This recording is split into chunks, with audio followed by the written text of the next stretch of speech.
Bueno, con todos los políticos, sin importar que quede claro este sexenio u otros, imagínense lo que hemos visto este país y generacionalmente y nuevas generaciones, lo que es una verdad y una mentira en quien gobierna, pues en este ha habido siempre una situación que ha generado enorme controversia. Dice el presidente la verdad, dice mentiras, acomoda las cosas, en fin.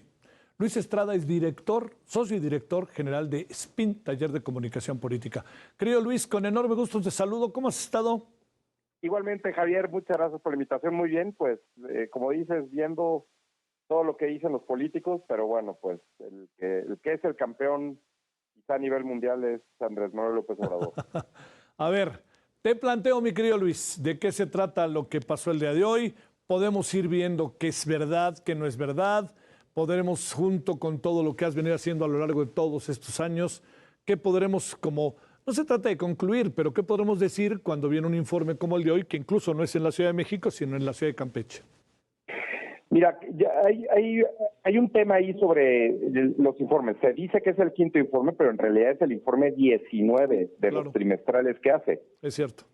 Y en esta lógica, el presidente lo que hace es repetir lo que dice en las conferencias, pero al informarlo en estas ocasiones especiales, le sirve para las futuras conferencias validarlo.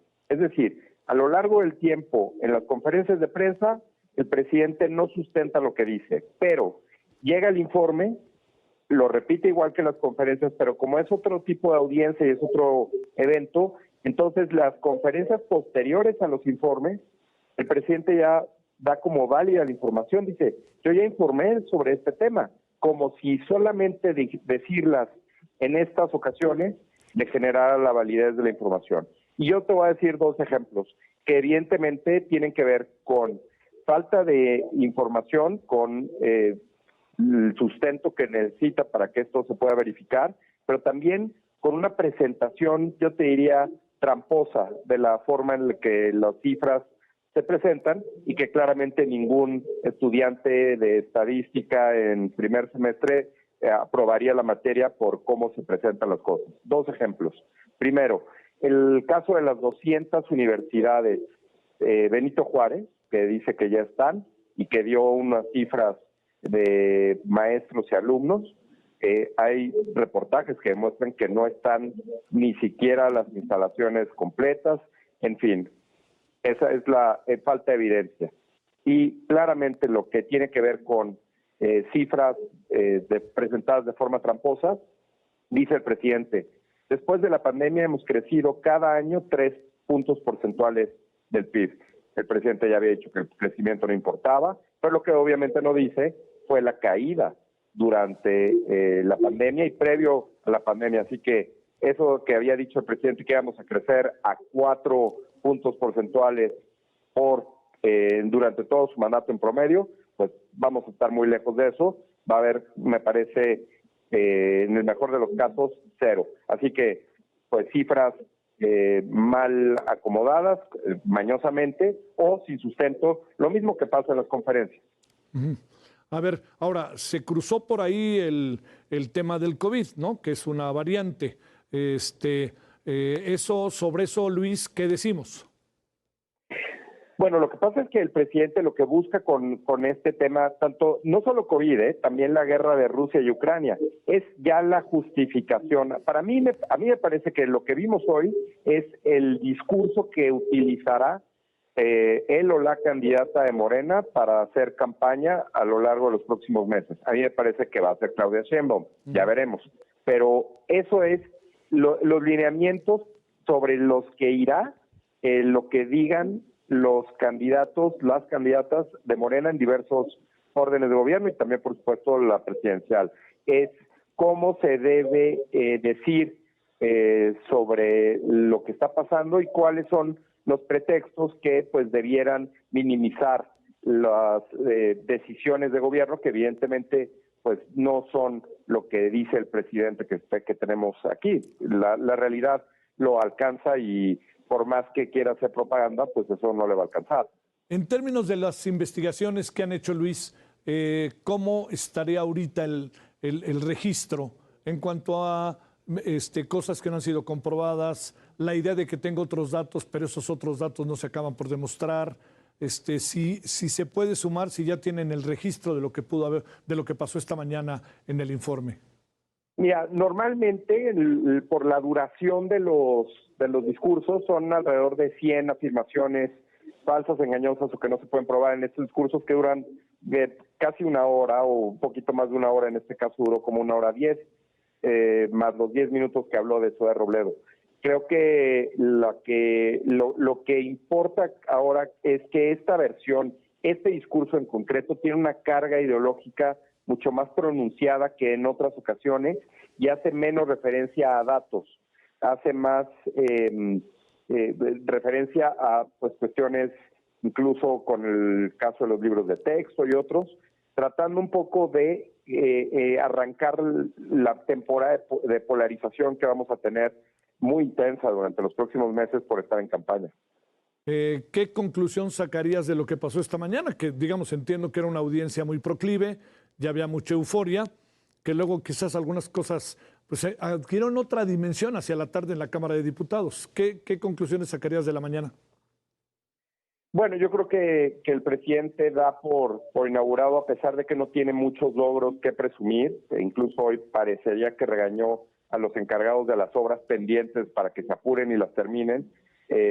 No hay mucho que presumir de lo que el presidente y los logros están teniendo en un quinto año. Un quinto año vimos en los spots del presidente, lo vemos hoy en el informe, que se basa más en promesas que en acciones que han sucedido y sobre todo pues en cuestiones que no se pueden probar porque traen una alta carga ideológica y además pues afirmaciones sobre nunca, siempre, ya sabes, ¿no? Todo ese tipo de cosas. Entonces yo creo que es una clara muestra de lo que vamos a estar viendo ya como pues en las conferencias de prensa, al presidente López Obrador como el vocero de su partido en campaña y quien pues les eche la mano a quien quede como candidato de su partido a la presidencia, ¿no?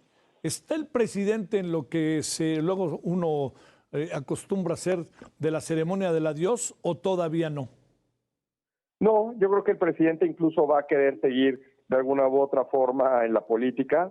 Me parece que el presidente López Obrador va a acabar siendo presidente de su partido, de Morena, y a lo mejor no hace conferencias de prensa acá todos los días, pero sí lo podrá hacer 1 o 2 veces a la semana. Ya veremos cómo lidia con eso su candidata o la presidenta que sea de su partido o de otro. ¿Qué pasa con este grueso de la población que lo sigue con porcentajes de 57 a 60% de popularidad, cuando muchas de estas cosas uno tiene elementos para decir algunas cosas son verdad, otras mentira, o yo no recibo lo que me dicen que debo de estar recibiendo? ¿Qué es lo que sucede con esta base tan fuerte que tiene el presidente? Ahora sí que ni cosquillas le hace, ¿o qué es lo que pasa, supones, Luis? Es que en realidad lo que se ha demostrado que sustenta la aprobación de líderes que tienen regímenes como el de López Obrador, populistas, autoritarios, en fin, no se basa necesariamente en cuestiones como la conferencia de prensa o los tweets de algún otro, los posts de Facebook de otros. Es meramente el dinero de los programas sociales lo que tiene un efecto multiplicador y que mantiene la aprobación relativamente estable, porque también lo que vemos es que la aprobación no ha crecido, se ha mantenido en los mismos niveles prácticamente los últimos 3 años. Es una cuestión que evidentemente vamos a estar viendo si el presidente decide, y por eso está haciendo ajustes al presupuesto, aumentar el dinero de los programas sociales, quizá incluso hasta endeudarse 1 punto o 2 del PIB, con tal de pues poner el resto de lo que tenga de gobierno para mantener el poder, ¿no? Cierro preguntándote, Luis, factor Xóchitl, hoy se vio mucho en la Cámara de Diputados, algunos dicen que se desinfló, no cerró el frente del todo el asunto porque no hay elección el domingo. Ahí, factor Xóchitl, presidente. Sí, mira, yo creo que lo de Xóchitl y lo que también de alguna forma está pasando en Morena es un experimento y un avance en la forma en la que los partidos hacen elecciones internas.